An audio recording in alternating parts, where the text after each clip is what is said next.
Thought I'd say good afternoon. It's show to start this video, at 5:51 on the afternoon of Monday, 26th of September, 2022, North American Eastern Time. Thought I would do is uh, try to comment briefly on the abolition by the government of Canada of of travel measures related to the COVID pandemic. Yeah, I mean, it's kind of a mix. I have kind of mixed feelings towards doing so. I mean, I'd had concerns about the ArriveCan app, about being able to input my vaccination info. Um, I had concerns about if I was going to be randomly selected for a test, whether a qualified medical professional would be on site to help me to administer that test instead of my having to do so myself. Um, so yes, the ArriveCan app was a concern, particularly after a huge outage by, nationwide outage by Rogers in the summer of this year. Let me just here. Yeah, there's nothing there. Also, my concern about the well, masking. That's what I'm thinking. Airplanes are the mask mandate is a real concern. Dropping it, the federal government dropping the mask mandate on airplanes and trains that cross provincial boundaries. The cross from one province to another, one territory to another, or between a province and territory. Oh, so that good news about the Raptors. There, though I'm gonna keep on mute for now. The problem with the dropping of the mask mandate is airplanes are confined spaces, COVID is airborne, and yes, I know that vaccination helps minimize the likelihood of of having severe symptoms of COVID appear. But remove the mask mandate is a problem because COVID is still a pandemic, and until there's clear, convincing scientific evidence, at least until then, that COVID is just endemic, why lift the mask mandate? It's not clear that lifting the mask mandate will make residents of Canada safer. I know all too well what's happened because of COVID. It's been hard to find more paid work because of the pandemic. And although there was no doubt that the government of Canada was right to put in a mask mandate, or at least for face masks, on on you know on flights and uh, on passenger trains. There's no doubt that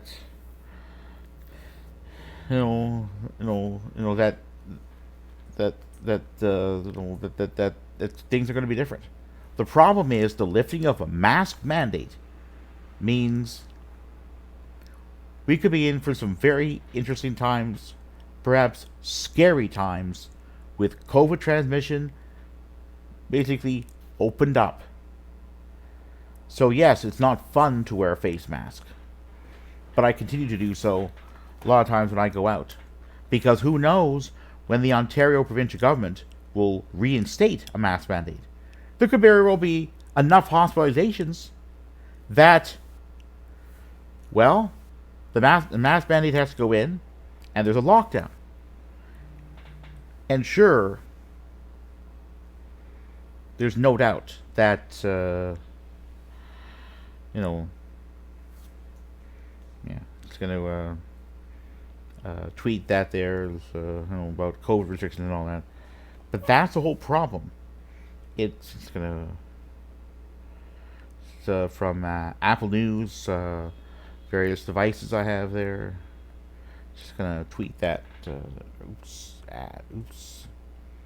Just gonna that there. All right. So Just gonna tweet that there. So again, the COVID restrictions are finished.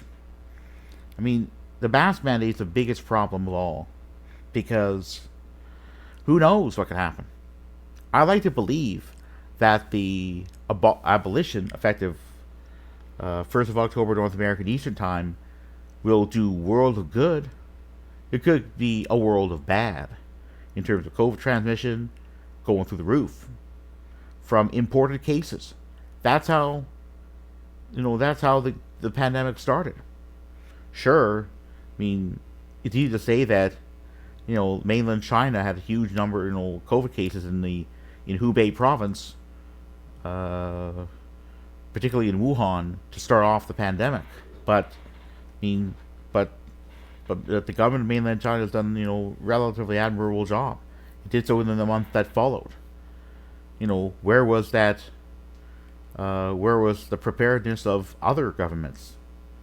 At least outside of those of Australia or New Zealand. I mean,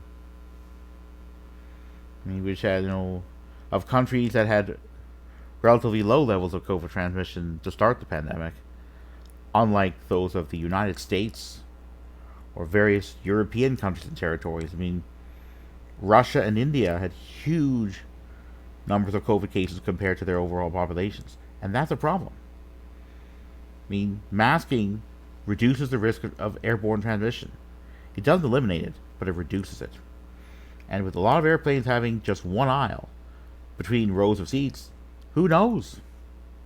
Some planes have two, at least for business class and first class. But if it's economy, well, maybe they have two aisles. Who knows? But it's narrow. Airplanes are confined spaces.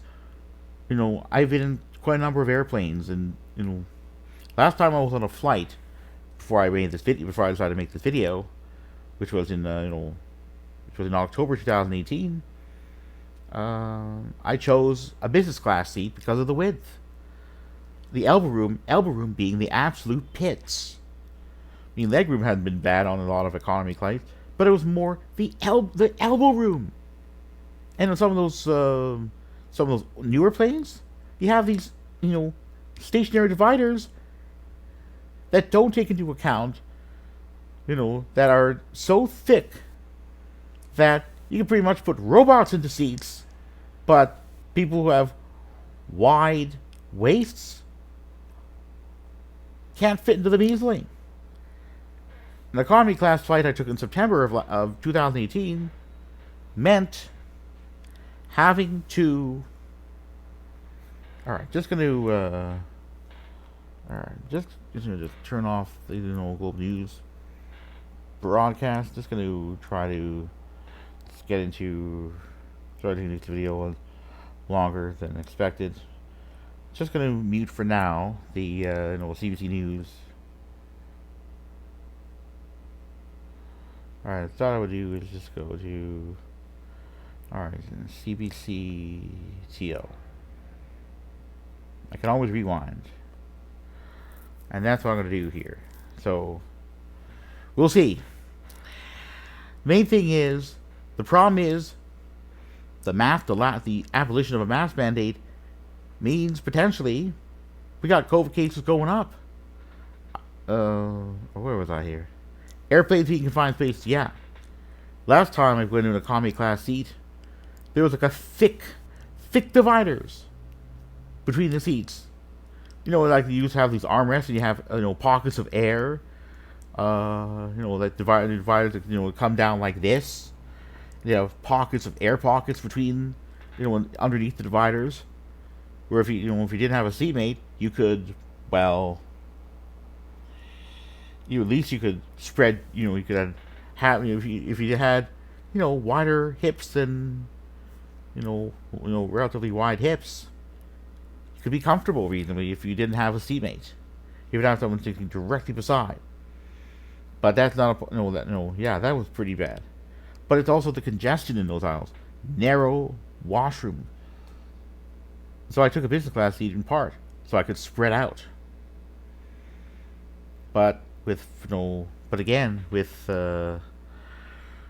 with all these COVID measures, all these varying COVID measures, there's a real risk of being stranded. Not that I intend to travel internationally anytime soon, but again, it's a really big problem.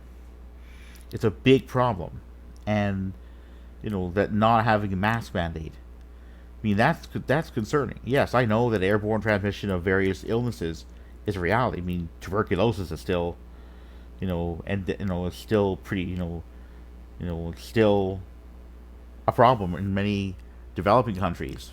But we know that COVID, has spread so widely, even worse than tuberculosis. Yes, I know that tuberculosis can be fatal, but COVID has already proven fatal to a lot of people. So as far as I'm concerned, it's the lack of a mask mandate effective in a few days from now means there's a real possibility that COVID will get out of control even worse than last fall and winter via the original Omicron variant. Because yes, I know that not everyone is vaccinated or double vaccinated, or if with the Janssen shot, single vaccinated. But the problem is vaccination on its own won't stop transmission of COVID. And which is, again, this is why masking is so important. And again, I'll have to see what the state of COVID is by the time I get on that plane, train, or intercity bus, if I ever do.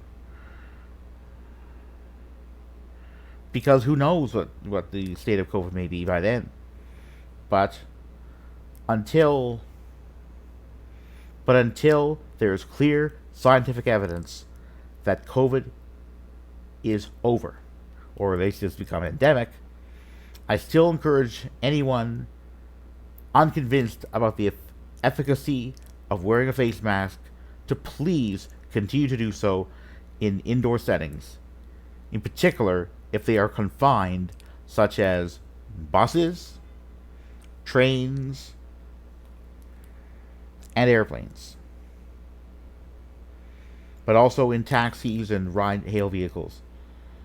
I plan to do so as much as possible over the coming weeks and months, because who knows what the trajectory of COVID may be in Ontario. There may be another lockdown, as far as I know. Anyway, to conclude this video, I'd like to say, please stay safe out there, because COVID ain't over just yet.